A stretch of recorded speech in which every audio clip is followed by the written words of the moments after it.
고린도후서 7장 5절로 13절까지 말씀, 신약 성경 292페이지입니다. 제가 봉독해 드리도록 하겠습니다.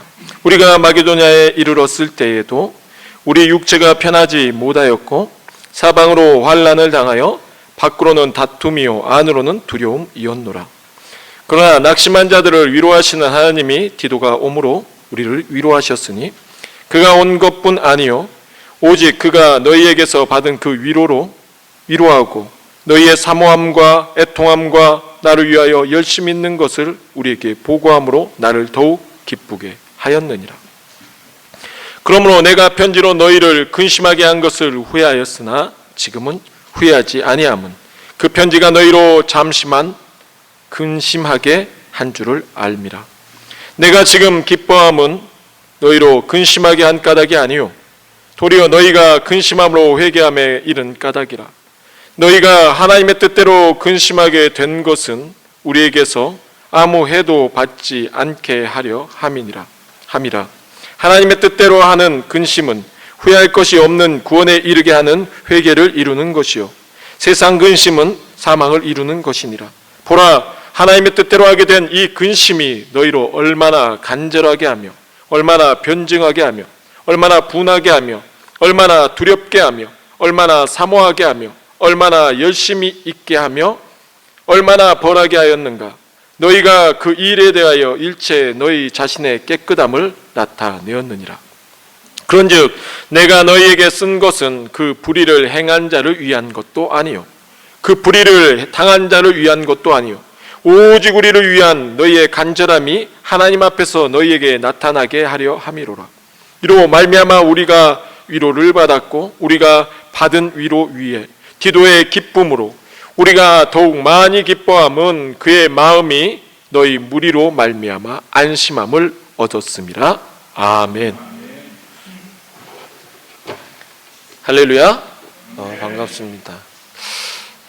오랜만에 좀 빠른 곡을 많이 불렀더니 힘드셨죠? 네. 숨쉬기가 참 곤란했던 것 같아요. 저도 마스크를 쓰고 부른다는 게 참 어려운 일이고 여러분이 또 쉽지 않겠지만 또 마스크를 쓰고 있으면 또 되게 졸음도 많이 와요. 답답하기도 하고. 네. 이제 그래도 날씨가 좀 많이 시원해졌으니까 우리가 또 예배에 집중하기 원합니다.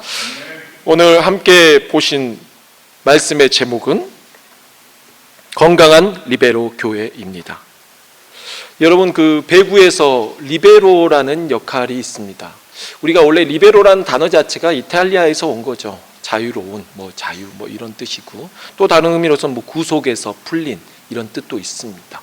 그러니까 좀 자유롭게 이렇게 활동하는 걸 말하지만 운동에서만큼은 리베로라는 역할은 수비의 책임을 맡은 역할입니다. 축구에서도 리베로가 있습니다.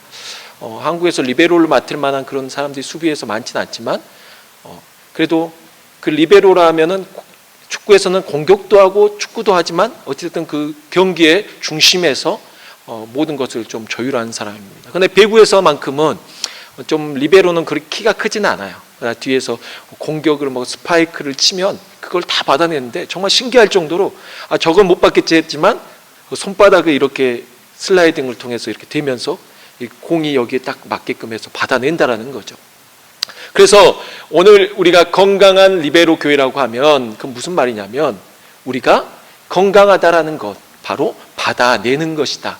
그러니까 이 리베로의 역할, 교회가 정말 건강하게 서기 위해서는 교회는 받아주는 역할이 되어져야 된다는 것입니다. 건강하다, 사람이 건강하다라는 게 무엇일까요? 그것은 바로 어떤 음식을 먹어도 잘 소화시킬 수 있는 능력이 있다라는 것일 것입니다. 되게 안타까웠던 뉴스 중에 하나가 올림픽 국가대표 선수였고 금메달도 땄었는데 암으로 죽었다라는 것을 봤을 때 그때 되게 안타까웠거든요. 몸이 정말 너무 좋았습니다. 몸도 너무 좋고 그 남성들의 로망인 그 식스팩도 다 갖추고 없는 게 없었어요. 근데 어차피 안에서 이 생겨나는 병을 어떻게 막을 길이 없지 않습니까? 너무 안타깝잖아요.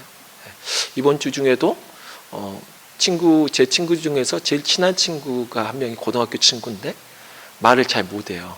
처음에는 말을 잘 알아먹지를 못해서 좀 많이 본인 스스로가 많이 답답함을 많이 느끼고 가슴을 쳤던 친구입니다. 그러니까 저도 알아먹어 죽고 싶지만 이해를 잘 못하겠는 거예요. 하여튼 그 친구의 어머니가 돌아가신 거예요. 추석날 당일날 돌아가신 거예요. 생전 친구가 울지도 않은데 친구가 울더라고요. 전화상에서. 너무 안타깝죠.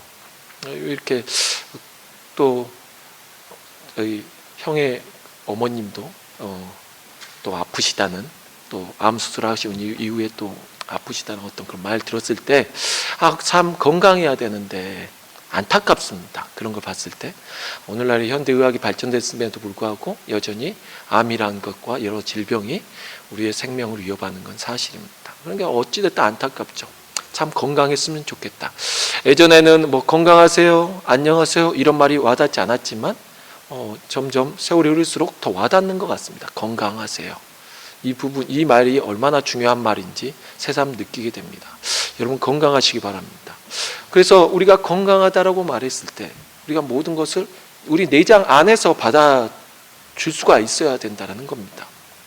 일단 우리가 아는 내장 지방이 외적으로 밖에서 끼는 지방도 문제지만 내장 지방이 더 문제죠. 그리고 혈관에도 막히면 안 되고 피도 잘 흘러야 되고 어찌됐든 우리가 어떤 음식을 먹어도 그걸 받아들일 수가 있어야 됩니다. 제가 제일 싫어하는 음식이 쓴 음식이죠.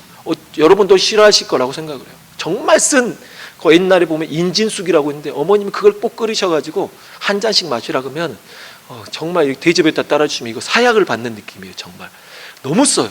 그렇지만 늘 말씀하신 게 쓴 것은 약된다. 쓴 것은 약된다. 그래서 쓴 것은 몸에 좋다. 이처럼 우리의 몸에 건강하게 되기 위해서는 뭔가 쓴 것이 필요하다라는 거잖아요. 마찬가지입니다. 교회가 건강해지려면 교회도 쓴 게 필요하거든요. 그러면 교회 안에도 쓴소리가 있어야 된다는 것입니다. 오늘 본문 말씀에 보면요, 바울이 되게 고민을 합니다.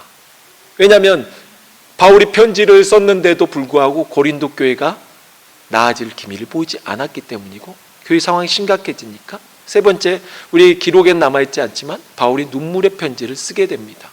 모르겠습니다. 그 눈물의 편지라는 게 편지에 바울의 정말 눈물이 떨어져서 잉크가 번졌는지는 모르겠지만 정말 눈물로써 바울이 호소한 편지였다라고 합니다.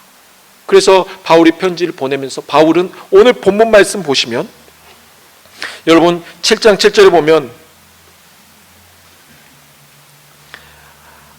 8절에 보십시오. 그러므로 내가 편지로 너희를 근심하게 한 것을 후회하였으나 지금은 후회하지 아니함은 그 편지가 너희로 잠시만 근심하게 한 줄 알미라. 바울이 편지를 썼어요. 편지를 쓰면서 되게 고민을 했습니다. 여러분 우리가 오늘날에 저도 그렇지만 정말 한 번씩 제 손가락을 정말 찍고 싶은 마음이 있을 때가 있어요. 내내 카톡을 쓴 다음에 보냈는데 다른 사람한테 보내놓고 나중에 확인해 봤더니 제가 지난번에는 로마의 정 목사님한테 보낸다는 그 문자를 전체 목사님들 카톡방에 올렸어요. 그 목사님들한테 절대 올리면 안 되는 카톡인데 엄청 그걸 바로 알았으면 제가 삭제라도 했을 건데 그게 안 됐어요. 나중에 일주일 지나고 제가 알았어요. 그게 개별 카톡이 간 게 아니에요. 어쩐지 답장을 안 하시더라고요. 답장을 하면 웃긴 게 되는 상황이었어요. 되게 그럼 당황스럽죠. 예전 교회에서도 제가 카톡을 남겼는데 그쪽에서 답장을 보내셨는데 그 여선생님이 나이가 많으신 결혼 안 하신 선생님이에요. 근데 선생님들 단체톡에다 저한테 답장을 보내셨어요. 그래갖고는 당황스럽죠. 그분이 또 결혼도 안 했고 저보다 나이 많지만 어떻게 오해가 생기잖아요. 둘이 사귀나 보다 막 이렇게 정말 이런 당황스러운 일이 생기잖아요. 오늘날에도. 근데 바울은 편지로 쓰고 있는데 편지를 쓰면서 바울이 고민했던 게 있습니다. 내용이 뭐였냐면 이 교회에 대해서 잘못한 점, 그리고 교회가 돌이켜야 되고 반성해야 될 점, 교회의 그 어떤 죄에 관한 것들, 그리고 어떤 여러 가지 교회 안에서 일어나서는 안 될 어떤 오늘날로 현대로 말하면 뭐 교회 안에도 세상에서 일어나는 죄처럼 뭐 이런 여러 가지 일들이 있을 수 있지 않습니까? 세상에서만 일어나야 할 그 일들이 교회 안에서도 일어나고 있는 이 일들 여러 가지를 통해서 다 기록한 겁니다. 쓰면서 바울이란 사람도 고민을 한 거예요. 얼마나 어떻게 썼길래 고민을 했을까요? 그러면서 보내면서도 바울이 근심했다라고 말합니다. 그런데 다행인 것은 디도가 오면서, 디도는 당시 고린도 교회를 바울의 후임으로서 맡았던 사람이라고 우리가 알려져 있습니다. 근데 그가 왔을 때 바울이 되게 반갑기도 하지만 더 반가웠던 것은 이 디도라는 사람이 가지고 온 소식 때문이었어요. 다행인 것은 오늘날 우리 카톡 보내놓고 나서 단 5분만 답장이 안 와도 우리는 막 별 생각이 다 들고, 이 사람이 잘못 생각하나, 오해한 건 아닌가 이 생각 드는데, 편지 보내놓고 나서 바울은 그 내용을 까마득히 모르고 누군가 와서 전해줘야지 알잖아요. 그래 얼마나 마음이 졸이고 있었을까요? 근데 디도가 왔는데 디도를 보고도 반가웠지만 디도가 가지고 온 소식이 무엇이었냐면, 고린도 교회가 그 편지를 받고 드디어 회개했다라는 것입니다. 그들이 돌이켰다는 거예요. 그냥 바울이 너무 기쁘죠. 여러분, 이제 이 말은 무엇이냐면 고린도 교회가 건강한 방향으로 나아갈 준비가 되었다라는 것입니다. 건강하다는 것은 소리를 들을 수 있는 상태, 그리고 정신적으로나 교회가 좀 마인드 자체가 오픈 마인드가 된 거죠. 그래서 그 전에는 한 귀로 듣고 한 귀로 올렸자면 이제는 받아준 거 아니겠습니까? 그 안에서 역사가 일어난 것입니다. 그래서 9절에 보면, 내가 지금 기뻐함은 너희로 근심하게 한 까닭이 아니요 도리어 너희가 근심함으로 회개함에 이른 까닭이라. 그 전에는 바울이 근심했어요. 보내면서도 이걸 써야 돼 말아야 돼, 이걸 말해야 돼 말아야 돼, 되게 고민을 했어요. 우리가 교회 다니면서 그런 일이 많잖아요. 세상 속에서도 그런 말이 많잖아요. 저걸 말을 해줘야 돼 말아야 돼. 교회 안에서도 마찬가지란 거예요. 이걸 말을 해야 돼 말아야 돼, 고민을 한다는 거죠. 근데 하고 여러분 다 말하면 안 돼요. 그럼 문제가 생겨요. 그러나 여러분 바울을 통해서 우리가 잘 봐야 된다는 것입니다. 그래서 바울이 근심하면서 말했는데 오히려 그들이 뭘 했냐면 회개에 이른 까닭, 회개를 했습니다. 그래서 너희가 하나님의 뜻대로 근심하게 된 것은 우리에게서 아무 해도 받지 않게 하려 함이라. 여러분 놀라운 역사가 일어났어요. 회개 역사가 일어났어요. 또 10절에 보니까 하나님의 뜻대로 하는 근심은 후회할 것이 없는 구원에 이르게 하는 회개를 이루는 것이요 세상 근심은 사망을 이루는 것이라. 보라, 하나님의 뜻대로 하게 된 이 근심이 너희로 얼마나 간절하게 하며, 얼마나 변증하게 하며, 얼마나 분하게 하며, 얼마나 두렵게 하며, 얼마나 사모하게 하며, 얼마나 열심히 있게 하며, 얼마나 번하게 하였는가. 너희가 그 일에 대하여 일체 너희 자신의 깨끗함을 나타내었느니라. 좋은 역사가 일어났다는 거죠. 이들이 받고 좋은 역사가 성공했습니다. 뭐가요? 바울의 말이 성공했다는 것이죠. 그런데 여러분 여기서 봤을 때 그러면 무조건 쓴소리, 이건 좋은 거야, 권면하고 조언하고 충고, 그렇게만 생각할 게 아니라 우리가, 바울은 분명한 것은 정말 이게 중요하다는 거예요. 교회 안에서 우리가 충고와 이런 것들을 우리가 분명히 교회가 건강해지려면 이것을 받아들여야 된다는 것입니다. 그런데 더 중요한 부분이 뭐라고 말하면 그 상황과 그 상태를 살펴야 돼요. 교회 안에서. 또한 바울이 말한 건 뭐냐면, 바울은 2년 동안 사역했던 교회를 향해서 애정을 가지고 쓰고 있다는 것입니다. 그래서 우리가 정말 여러분 아셔야 될 게 뭐냐면, 우리가 애정과 사랑이 정말 중요한 것입니다. 그래서 이 애정과 사랑을 가지고 이렇게 말을 해야 된다는 것이죠. 빌 게이츠가 이제 한 고등학교에 연설장에 나서게 됩니다. 그 학교는 마운틴 휘트니 고등학교인데요. 그 이제 사회로 나가는 그 학생들에게 빌 게이츠가 충고를 해줍니다. 첫 번째, 인생이란 원래 공평하지 못하다. 그런 현실에 대해서 불평할 생각하지 말고 받아들여라. 두 번째는, 세상은 네 자신이 어떻게 생각하든 상관하지 않는다. 세상이 너희들한테 기대하는 것은 네가 스스로 만족하다라고 느끼기 전에 무엇인가를 성취해서 보여줄 것을 기다리고 있다. 대학 교육을 받지 않은 상태에서 연봉이 4만 달러가 될 것이라고 상상도 하지 말아라. 학교 선생님이 까다롭다고 생각되거든 사회에 나와서 직장 상사의 진짜 까다로운 맛을 한번 느껴봐라. 햄버거 가게에서 일하는 것을 수치스럽게 생각하지 말아라. 너희 할아버지는 그 일을 기회라고 생각했다. 네 인생을 네가 망치고 있으면서 부모 탓하지 마라. 불평만 일삼는 것이 아니라 잘못한 것에서 교훈을 얻어라. 학교는 승자나 패자를 뚜렷이 가리지 않을지 모른다. 어떤 학교에서는 낙제 제도를 아예 없애고 쉽게 가르치고 있다는 것을 잘 안다. 그러나 사회 현실은 이와 다르다는 것을 명심해라. 인생은 학교처럼 구분되어 있지도 않고 여름방학이란 것은 아예 있지도 않다. 네가 스스로 알아서 하지 않으면 직장에서는 가르쳐주지 않는다. TV는 현실이 아니다. 현실에서는 커피를 마셨으면 일을 시작하는 것이 옳다. 뭐 직장에서 커피 마시겠다고 나가서 안 들어오고 담배 피고 안 들어오신 이런 분들을 겨냥한 것 같아요. 그리고 마지막으로 공부밖에 할 줄 모르는 바보한테 잘 보여라. 사회에 나온 다음에는 아마 그 바보 밑에서 네가 일하게 될지도 모른다. 사람은 자신이 목숨을 걸 만한 것을 찾지 못하면 죽게 된다. 이렇게 빌 게이츠가 이런 조언을 해줬다는 겁니다. 그러면 우리가 생각할 때 그 사람이 싫어서? 이 사람을 지적해주고 싶어서? 아니죠. 이건 무슨 말입니까? 애정의 말이지 않습니까? 이걸 좋게 받아들여주면 이 학생들이 사회에 나가서 이대로 받아주면서 이들이 변화된 삶을 살게 될 거라는 것입니다. 여러분 아셔야 되는 것은 교회는요 서로 다른 사람들이 모이는 곳입니다. 교회는 문제가 없는 곳이 아닙니다. 문제를 가지고 있는 곳입니다. 여전히 늘 문제가 또한 발생하는 곳입니다. 그렇다면 교회의 문제는 그럼 어떻게 하냐? 교회가 문제가 안 발생하는 게 중요한 게 아니라, 안 발생하기를 바라는 게 아니라, 문제가 발생했을 때 그 문제를 어떻게 해결해야 되는지에 대해서 고민하는 것이 교회의 방향성이라는 것이죠. 그걸 찾아야 되는 것입니다. 우리가 아픈 것을 가지고 나무라면 안 되죠. 아파요. 사람이란 건 아플 수밖에 없어요. 그러나 아팠을 때 아프기 전에 우리가 해야 될 거, 다시는 감기 안 걸리기 위해서 마스크를 우리가 뭐 착용해야 된다 뭐 이런. 요즘 마스크 쓰니까 감기 같은 거 안 오는 것 같아요.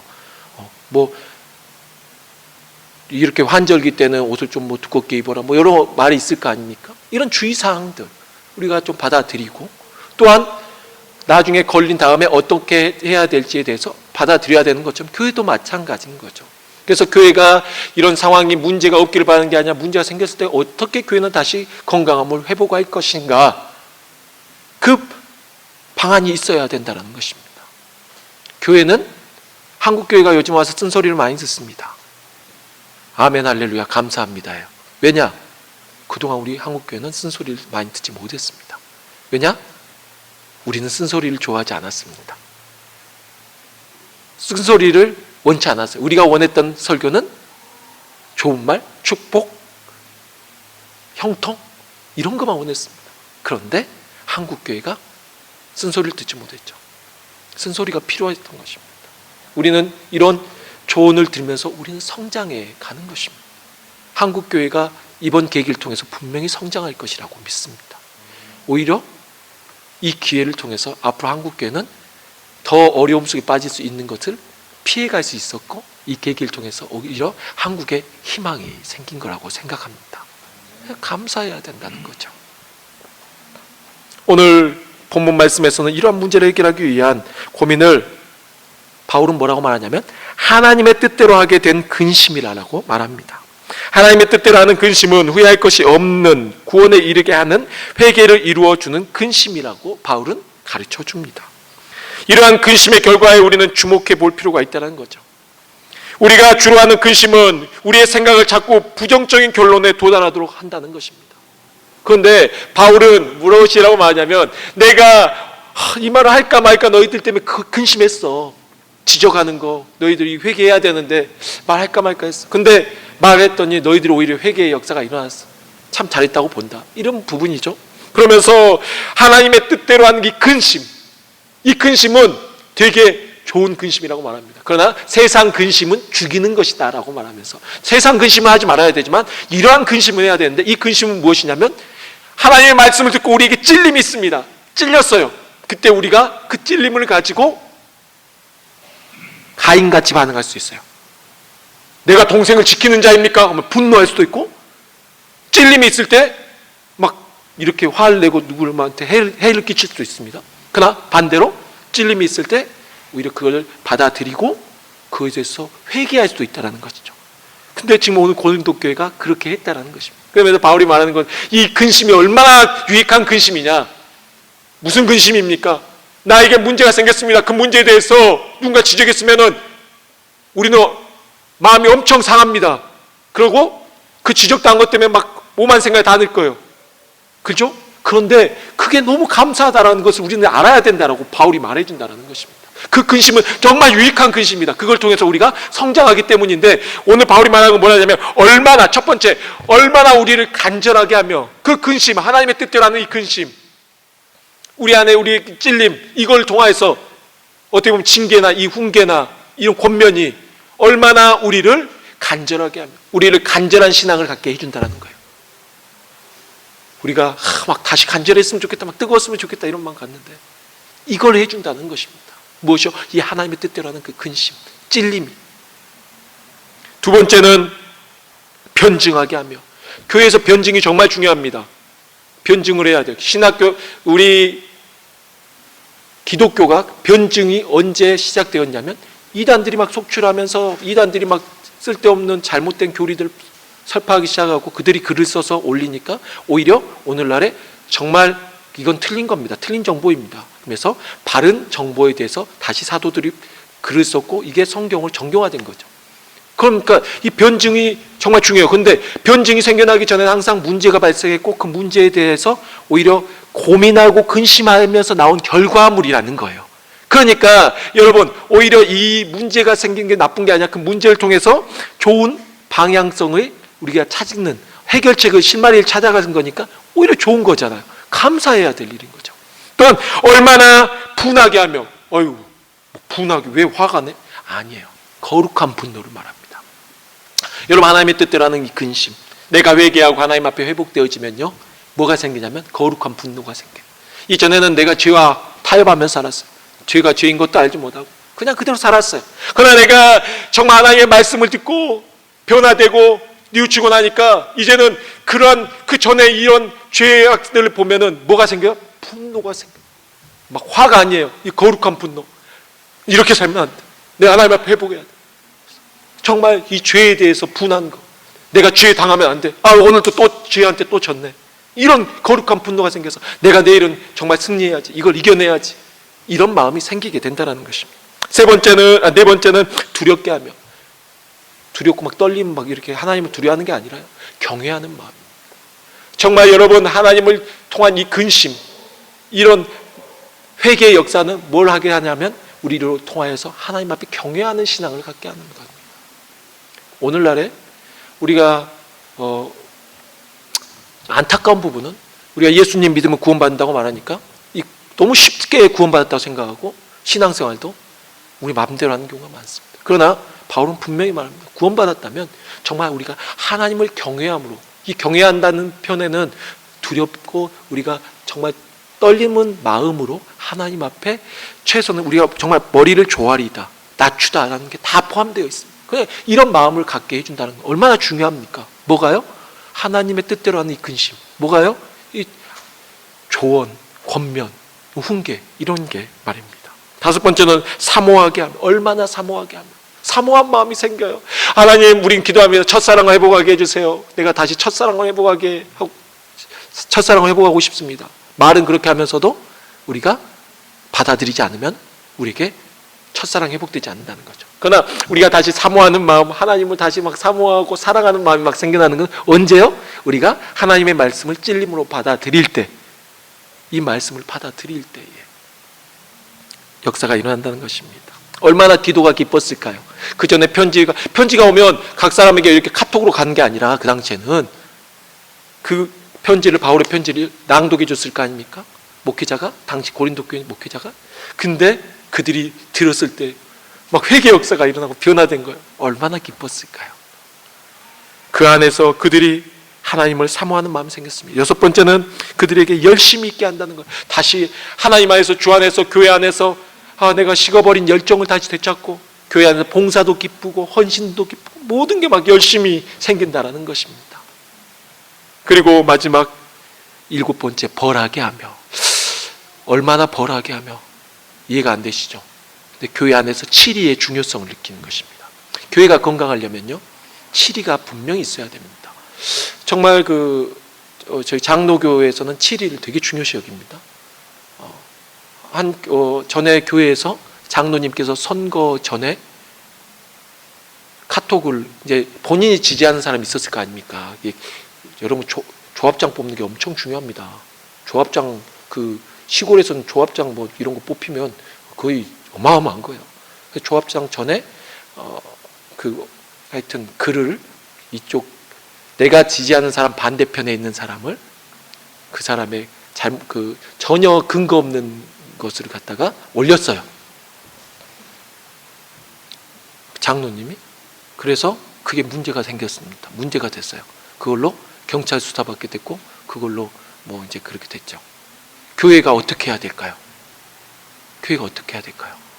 교회가 정말 바르게 대처했습니다. 치리를 했어요. 잘못한 것에 대해서 분명한 치리를 했습니다. 장로님을 대표기도에서 일단 뺐습니다. 그리고 장로직을 1년 동안 멈추게 했습니다. 그리고 분명한 회개를 하고 돌이킨 이후에 다시 돌아와서 그 장로님은 다시 대표기도를 했을 때 강당에서 울면서 하나님 앞에 잘못했습니다. 난 교회도 정말 아름다운 선택을 했고 장로님도 훌륭하다고 생각을 해요. 죄를 지었지만 분명히 잘못을 했지만 본인의 잘못을 강단에서 인정을 하고 눈물로써 기도하는 걸 보면서 서로 잘했다라고 본 것입니다. 교회가 건강하려면 이래야 된다는 거죠. 잘못한 거 있을 때 우리가 서로 그냥 그걸 잘못을 죄를 덮어버리는 게 아니라 그 부분에 대해서 우리는 말을 해줘야 되고 그 사람도 정말 건강한 신앙으로 돌이켜야 된다는 거죠. 어떤 목사님이 되게 고민을 했나 봐요. 문제가 있는데 이 성도한테 말하면 분명히 상처받고 교회 안 나올 건데 근데 이걸 가만히 놔두자니 교회 전체에 받는 이 타격이 크고 교회 전체가 꼭 죄진 것처럼 교회 전체가 싸잡아서 욕먹으니까 그래서 목사님이 찾아갔나 봅니다. 그리고 말을 꺼내니까 그 사람도 아무래도 본인이 싫어했지만 그 말을 누군가 지적해 주길 바라고 있었던 것 같습니다. 목사님 말하자 그 자리에서 울고 회개하면서 돌이키며 오히려 더 돌아왔다라고 말을 했습니다. 정말 교회 안에서 치리가 되게 중요하거든요. 이렇게 지적받는 것들. 그러니까 우리가 건강한 교회라 하면 정말 건강한 리베로 이런 모든 걸 받아낼 수 있는 교회가 되어져야 되는데 그 교회의 구성원들인 우리가 그러한 상태가 되어져야 된다는 것이죠. 우리는 기도해야 될 것입니다. 복받기를 기도하는 것보다도 우리에게 뭔가 잘못이 있고 잘못이 드러났을 때 내가 오히려 교회를 등지거나 하나님 앞에 분노하거나 나에게 그런 조언을 준 사람에게 화를 내는 게 아니라 그걸 받아들여주고 성장할 수 있게 해달라고 그러면서 나에게 더욱더 그러한 마음을 넓혀주십사 하나님 앞에 그런 신앙으로 우리가 성장해야 될 줄로 믿습니다. 잠언서 8장 33절에는 이렇게 나와 있습니다. 훈계를 들어서 지혜를 얻으라 그것을 버리지 말라. 잠언 19장 20절에서는요. 너는 권고를 들으라 훈계를 받으라 그리하면 네가 필경 반드시 지혜롭게 될 것이다. 잠언서 1장 7절 잘 아는 말씀입니다. 여호와를 경외하는 것이 지식의 근본이언을 미련한 자는 지혜와 훈계를 멸시하느니라. 히브리서 12장 5절로 6절에는 이렇게 나와 있습니다. 내 아들아 주의 징계하심을 경히 여기지 말며 그에게 꾸지람을 받을 때에 낙심하지 말라. 주께서 그 사랑하신 자를 징계하시고 그 받아들이시는 아들마다 채찍질하십니다. 하나님께서 우리를 때로는 징계하시고 훈계하시는 것은 우리를 미워하신 게 아니라 우리를 사랑하기 때문이라는 거예요. 사랑하니까 매를 든다는 거죠. 오늘날엔 너무 그런 게 없어져 버렸지만 정말 사랑하니까 매로라도 바로 잡혀서 바른 길 가기를 원하는 그 마음이죠. 그러니까 그 애정의 매입니다. 전 지금도 후회해요. 조카들을 정말 집에 있을 때 어린애들을 이렇게 키울 때 집에서 키울 때 걔네들한테 매를 드는데 지금도 생각하면 정말 반성하고 걔네들한테도 미안하다고 말하는 게 뭐냐면 제가 화났을 때도 있었어요. 그때는 제가 그냥 걔네들 매를 들었는데 그때는 내가 정말 애정으로 사랑하는 마음 잘 되길 마음으로 때렸나 아니면 내가 그날 기분 안 좋았는데 얘네들 또 딱 걸렸어 그날. 그러니까 제 화난 거 플러스 해가지고 거기다 그냥 이렇게 했던지 그래서 제게 그런 게 생각이 들더라고요. 그러니까 우리가 뭔가를 해줄 때는 정말 사랑하는 거죠. 그러나 하나님께서 말씀하십니다. 사랑하시기 때문에 징계하시는 것은 하나님께서 애정을 가진 하나님의 징계지 그냥 징계가 아님을 분명히 아셔야 된다는 것입니다. 중국 초나라에 장왕이라는 임금이 있었습니다. 이 왕은 많은 횡포를 자행하였고 감히 그 사람한테 직언을 하지 못했습니다. 이런 장왕에게는 부왕 때부터 모시던 오자라는 충친이 있었는데요. 그가 임금께 충고하기를 왕은 어릴 때 매우 영특하여 모든 백성이 환영하였는데 왕이 오리진 후에 이처럼 횡포가 심하시어 옳은 말로 가난한 사람들까지 참하시니 나라가 위태롭습니다. 돌이키시기를 바랍니다 라고 간하였습니다. 그때 장왕이 웃으면서 어찌하여 자기가 죽을 줄도 모르고 가난하느냐 어리석은 자로다 라고 비웃었습니다. 그러자 오자는 왕이야말로 어리석은 왕입니다. 후세의 역사를 기록하는 남기는 이들이 왕의 어리석음을 기록할 것입니다 라고 하였습니다. 이때 장왕은 오자의 충언을 듣고 크게 깨달아 좋은 왕이 되었다고 합니다. 잠언 28장 23절에 이렇게 나와 있습니다. 사람을 경책하는 자는 혀로 아첨하는 자보다 나중에 더욱 사랑을 받으니라. 잠언 9장 8절로 9절 거만한 자를 책망하지 말라. 그가 너를 미워할까 두려우니라. 지혜 있는 자를 책망하라. 그가 너를 사랑하리라. 지혜 있는 자에게는 교훈을 더하라. 그가 더욱 지혜로워질 것이요 의로운 사람을 가르치라. 그 약식이 더하리라. 그러니까 지혜로운 사람은 받아들이는데 유리한 사람 받지 않으니까 그럼 하지 말라는 거죠. 어차피 받지도 않은 걸 괜히 상황만 악화되니까 말하지 말라는 것입니다. 그 성공하는 크리스천의 7가지 성격이라는 책을 쓴 서정웅 씨의 그 책에 이렇게 나와 있습니다. 당신이 성장하기를 원한다면 다른 사람의 말을 신중하게 들을 줄 아는 귀를 열어놓아야 합니다. 만일 당신이 남에게 귀를 기울이기 위해 침묵하지 않으면 당신이 성숙해지는데 아무런 도움을 받지 못합니다. 말을 많이 하지 않고 다른 사람의 말에 귀를 기울여야 합니다. 다짐하기 전에 먼저 해야 할 일이 있습니다. 그것은 다른 사람도 무엇인가 값 있는 말을 할 수 있다고 깨닫는 것입니다. 당신이 만나게 되는 사람이 무언가 중요한 것을 갖고 있다는 생각을 가지십시오. 그러면 당신은 누구에게든지 교훈을 얻을 수 있을 것입니다. 남에게 귀를 기울이는 것은 새로운 것을 배울 수 있는 기회를 제공하고 당신이 미처 알지 못했던 인생의 보화들을 얻게 해줄 것입니다. 남의 말에 귀를 기울이는 사람처럼 상대방을 이해하고 진정으로 사랑하는 사람은 없을 것입니다. 오직 자기만이 모든 것을 알고 있다거나 자기의 의견만 언제나 옳다고 생각하는 것은 교만입니다. 따라서 당신은 자신이 얼마나 다른 사람의 말에 귀를 기울이는지, 혹시 자신이 지나치게 말이 많지 않은지 살펴보아야 합니다. 다 알고 있다라는 말은 자기는 물론 다른 사람도 진정으로 사랑하지 않는다라는 증거입니다. 성숙한 사람은 말하고 듣는 균형을 잘 유지하는 사람입니다. 서양 속담에도 이런 말이 있습니다. 귀가 둘, 눈이 둘, 입이 하나인 것은 많이 보고 듣되 적게 말하는 신의 뜻이다. 네. 이런 좋은 말이 있지만 저 역시도 이걸 다 실천하지 못하고, 저도 인정하는 부분은 저보다 사모님이 더 지혜로운 것 같아요. 이름부터도 지혜롭지만 저보다 더 있잖아요. 그러면 말해주면 좀 들어야 되잖아요. 저도 그럼 잘 보면 잘 안 들어요. 제가 보면 하나님께서 여자들을 좀 더 지혜롭게 만드시지 않았나. 여러분은 그걸 인정하지 마십시오. 저는 그렇게 인정할 테니까. 근데 정말 받아들여야 되는데 잘 안 받아들여져요.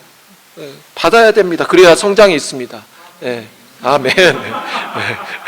그래서 정말 이를 받을 때 저에게 성장이 있다라는 거죠. 잔소리 듣잖아요. 기분 되게 나빠요. 그날 하루 종일 기분 나빠요.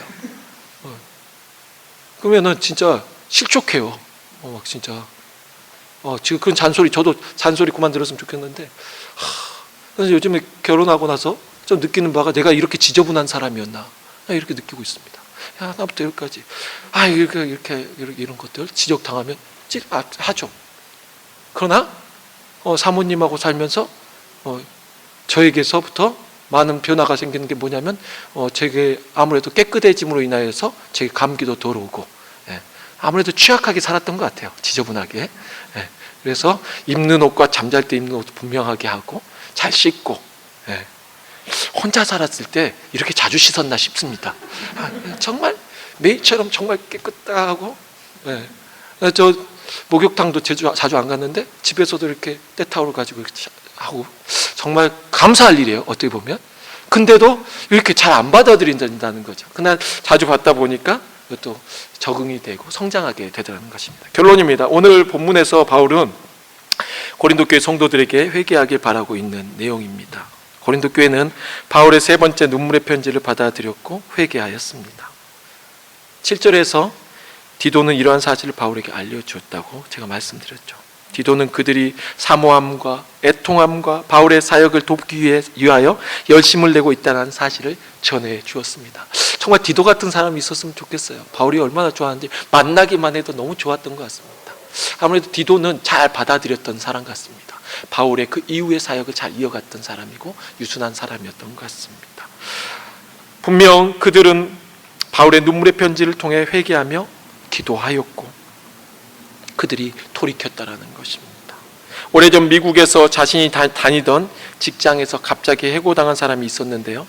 책상에 놓인 해고 통지서를 보고 상사와 회사에 대한 분노가 막 치솟았습니다. 집에 돌아온 그는 아내에게 여보 나 죽고 싶소.